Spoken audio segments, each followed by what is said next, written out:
Welcome to day 5. Let's build a sketch app. You're halfway through this Replit course. Just a few days ago, you started with a blank screen. Now you have an app that can draw, change colors, and limit your sketches to the drawing area. But we're not done yet. We'll get to today's work, beautifying the background with loops, in just a moment. Loops are a way for programmers to signify a section of code should repeat, so we can write our code once and make it run as many times as we need. As a quick reminder, my name is Brian Meermans, an instructor with Bloomtech, and I'm thrilled you're here. Let's go ahead and dive in. All right, we're on day 5.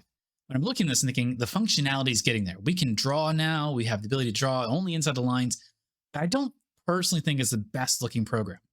And we're not going to make it the best looking program. But maybe if we were to have an artist come out and an artist were to make a really nice background for us, we could put it on there as an image, that'd be nice. But for us, we're going to instead build the background dynamically. It's going to change every time we're in the program. And to do so, we're going to draw circles, just a circle somewhere on the screen, and another one, and another one, and another one. We're going to draw lots and lots and lots of circles. And that's going to become a collage that's going to be our background. Is it the best looking one? No. But it's going to let us look at two concepts you haven't seen before. First, we're going to generate a single circle and we're going to make our own method to generate a random circle. We already have methods that generate circles. We have to specifically say where we want them. We want to generate a randomly generated circle. We don't have that. So we're going to define our own method to do that. And once we have that method, we're then going to ask it to run 10, 20, 30, 50 times. And we don't want to have to keep calling that method 50 times in a row. We're going to make it automatically do it on its own by writing what's called a loop. A loop lets a section of code run multiple different times. Now you know what we're doing? Let's get started. So the first thing we're going to do is we're going to generate a single circle, but we already know how to draw circles. What we're going to do is we're going to define our own action, our own method that will generate a random circle on the screen. Now, we already have the ability to use the paints method called draw circle.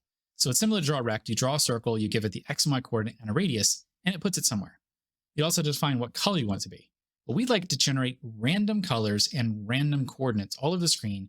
We want to define that as its own section of code, so we don't have to do like any copy and pasting once we figure out what it looks like. And I want to show you is right now you've been using methods the whole time. You've been using set background color. You've been using this draw rect method, but you've been using them inside a method. That right there is a method header in our own Sketchpad class. You didn't write it, we gave it to you, but that's a method header. This method says the method name is called initial launch. It does not generate an answer. Someone is calling this method. That's what's starting our program. This method is called update. It does not generate an answer. Someone is calling this method, and all the code interior of this is running consistently over and over and over again. So someone has already called this method for us. Doesn't mean we can't make our own methods. Look at the headers here. The word public we'll ignore for the moment. We're going to use it. This second word tells us what kind of answer our methods generate. We're going to be drawing a circle on the screen. We're not going to be generating an answer. So ours is also going to be void. And the third word is, what is the name of our method? We could call it draw random circle or red if you wanted to, but I like to make it make sense. So I'm going to call it draw random circle. So what I want you to do is look on your code right now. This update method has a starting point there, and it doesn't end until way down here. That is the end bracket to that update. I want to add a new line of code here by hitting enter on my keyboard a few times. And we're going to put our own methods here. You can define any number of methods you want. What you're doing is you're making one section of code that now has a name. Anytime you want to run it, you just type the name and you say, use that code. So we're going to follow the same form. We're going to do public void, and we got to give it a name. So public void, maybe draw random circle with parentheses and with curly brackets. If information needed to come into this method, we would have it come into the parentheses. But since we're doing everything randomized, we don't need any information to come in. We don't need the X coordinate or the Y coordinate. We're going to randomly generate our own X and Y coordinates. We can just leave it blank. The next thing we do is we need to draw a circle. Now, the standard code for drawing a circle is to ask the paint, which is our ability to actually draw, to do the draw circle method. And the draw circle method needs to know an X coordinate, a Y coordinate, and how big do you want it to be. So just for example, I could say something like, draw a circle at 200, 100, and make it 50 pixels wide as a radius. But that's not random. So what I like to do is I like to generate this number here in a random value. Now I like to be anywhere on the screen, anywhere on the screen. So I would like to go all the way from 0 to 600. So what I'm going to use here is a random number generator. You've seen us do that before. We actually have one right there. It's going to be that same code. I'm going to do it slightly different this time just because I could do it the same way we did before, but what I'm doing instead is I'm going to make my own variable. You can make variables. You've recently learned how to do it. make a variable called x. It's going to be my integer x equals. This says create an x variable, make it equal to, and then I'm going to use that generator dot. I'll do my same thing I did up here, which is I want a random int. So do random int. And I want it to be anywhere from 0 all the way over to 600. So 0 to 600, which means I want 600 possible numbers here.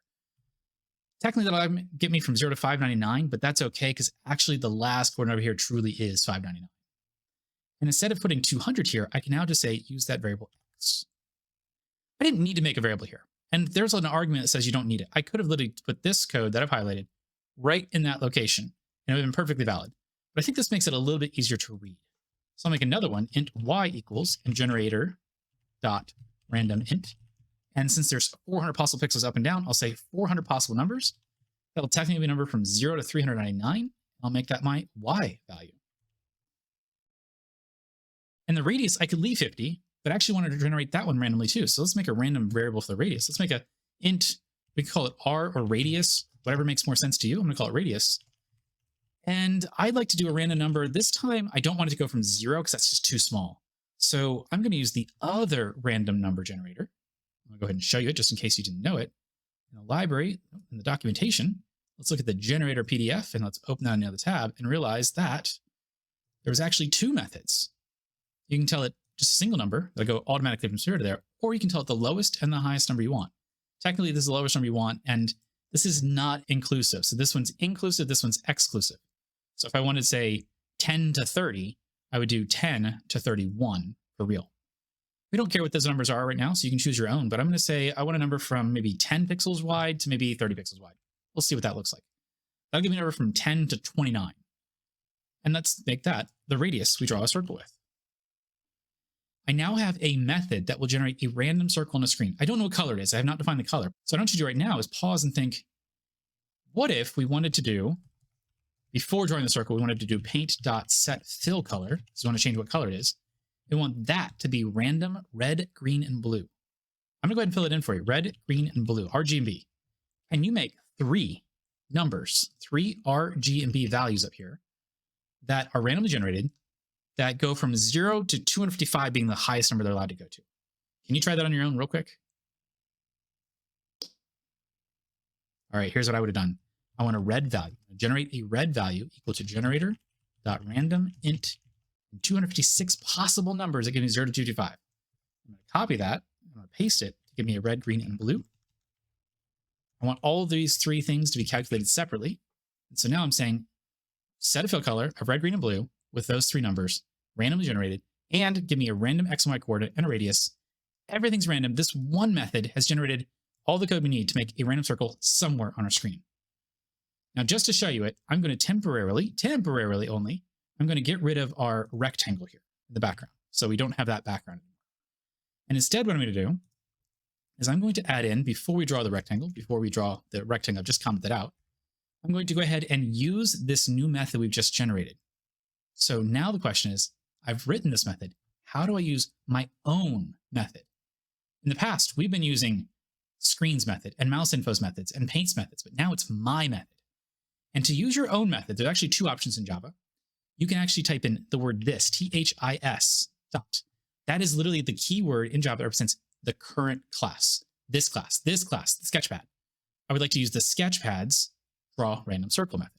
So I can write this dot, draw random circle. That's going to run the code we have down there. I could copy and paste that. I could run that many, many times. So I could draw 4 or 5 circles. Alternately, if you're running your own method, you actually don't need to write this dot. You could just write draw random circle, and it automatically assumes you mean your own method. Those are 2 options, and you see them a little bit interchangeably professionally. So depending on if you go to work and you have other people you're working with, some will write it one way, some will write it the other way. Your choice. But if I were to take it out, either way, that is saying draw 4 random circles on the screen. Let's see what that looks like. We are now running our own method that we just defined. So every one of those is going to run this section of 8 lines of code separately. We're going to get our 4 random circles.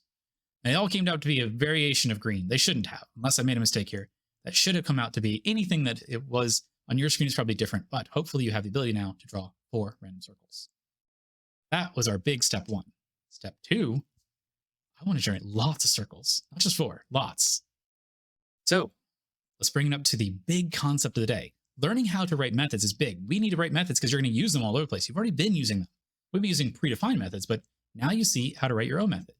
And there's more to it than just this. A lot of this is just, let's get started. But you know how to write a method. Now the goal is, how do we run this method many, many, many, many times? And the answer is, we don't copy and paste. We don't sit here and just say, oh, I want more of those. We could, but that'd be silly over time. You wouldn't be able to do this for if you have millions of pieces of data. You wouldn't be able to do that and just make it make sense. So instead, what we're going to do is do what's called a loop. Java has many versions of loops. They have what's called a for loop, which is the most standard one that people use all the time, a while loop. They have a do while loop. They have a second type of a for loop. And then they also have something called recursion, which is its own version of looping. So there's actually quite a few different versions of this. And we're going to only be talking about a for loop today because it's the most common one used. Now, a for loop is a way to say, I would like to do some action a certain number of times. So for example, I'd like to, for every item in my briefcase, I'd like to pull it out. For every item in the briefcase, I can pull it out. Maybe I have 10 items in the briefcase. So I say like the first item, let's pull it out. The second item, let's pull it out. The third item, let's pull it out. So I'm going to show you how to build a for loop, just syntax wise, and I'm going to break it down afterwards. The for loop syntax is literally the word for, F-O-R, and then in parentheses with its own curly brackets, kind of like an if statement. Inside here, we have 3 parts. The first part is an initializer, create a variable, and define that variable and say what you want it to be. The second, separated by a semicolon, is going to be a condition, just like an if statement, something that's true or false. Something that if it's true, you'll keep doing some action. And the third one is some chance for you to change your variable. Now that's a lot to put together. So let's kind of break that down a little bit and do it as an example. Let's say I wanted to do something 10 times. What I might do is I might say, well, do it 10 times. What I do is like keep my fingers up and say, the first time, let's do this. The second time, let's do this. The third time, let's do this. So I have something that's mentally calculating for me. Well, we do the same thing with a computer. We might make a variable, say a counter, that says the first time. So on the first time, we're going to do something. And I might put a semicolon here and say, well, how long do I want to keep doing this? I want to keep doing this until my counter hits 10. So as long as counter is, say, less than or equal to 10, then I would like to do some action. Whatever goes inside here is the action you want to have occur multiple times. And the last part of the for loop is how fast do you want to count by? Am I going 1, 2, 3, 4, 5, 6, 7, 8, 9, 10? Or am I going 1, 3, 5, 7, 9? And I'm actually going to skip 10, but that's fine. And so usually this is a way to change your variable. The most common way to change a variable is by adding 1 to it when you're doing a loop. It's a very, very common thing. It's so common that in Java, there's a shortcut for taking a variable and automatically increasing by 1, and that is the plus plus, literally just plus plus. So this is now saying, on the first attempt, if it's less than or equal to 10, when counter is less than or equal to 10, which it is, do the code inside here. Then make counter become 2, and then see if it's still less than or equal to 10. If so, do it again. Now we're only scratching the surface here of a for loop, but this is the general format of a for loop. Make a variable that starts at some value. As long as it's less than or greater than whatever that value is you're trying to compare to, do some action, and then finally increase or decrease that variable. So let's take that concept and put it into our code here. I could call it counter. I could call it the circle number. So maybe my first circle, my circle number is equal to 1. If my circle number is equal to 1 and it's less than or equal to 10, maybe my circle number is less than or equal to 10, then I'll increase by 1. But before I increase by 1, I'd like to do my draw random circle. That's the action I want to repeat over and over again. So I'll get rid of this extra draw random circle. Now it's saying from 1 to 10 by 1s, draw random circles. So that's going to happen 10 times. Without having to copy and paste 10 times, it's going to happen 10 times. So I'll go ahead and run that, and maybe I'll even count it, because that's not a big number. So hopefully I can see all 10 of those when it runs. 1, 2, 3, 4, 5, 6, 7, 8, 9, and 10. 10 circles. Now I want to fill our entire background with these circles. So what I'm going to do is I'm going to say, no, that's just 10. Maybe we do like a 200 circles or something. Maybe we do a bunch of circles. That is so much better than hitting copying and paste and saying, put circles 200 times. This just saves up so much time. All right, so when this runs, hopefully we'll get a bunch of circles, and they'll get us a nice background. Better than just the teal color. It's still got sparseness, so if you wanted to do 500 or 600, you could. It's not going to hurt too much on the system. The computers can do 200 things without even thinking. You can do probably hundreds of things without thinking, thousands of things without thinking. Get up to the millions, it might take a bit of time. But let's go ahead and put back in our draw rect. I had commented that out.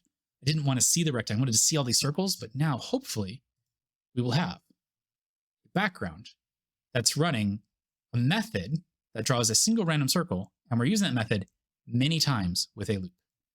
Stretch this out so you can see that loop a little bit better. And I think it looks quite a bit better than just the strand up teal background we had before. So I might decide that this is not enough. I might decide maybe I'll do 400 circles, but I just wanted to get a generated background that looks better than our teal before.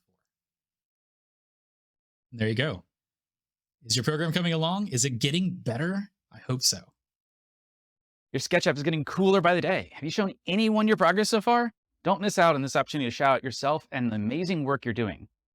We're halfway through this Replit class. If you're already looking ahead to what's next, look to bloomtech.com/Java. I'm betting you'll see something you like there.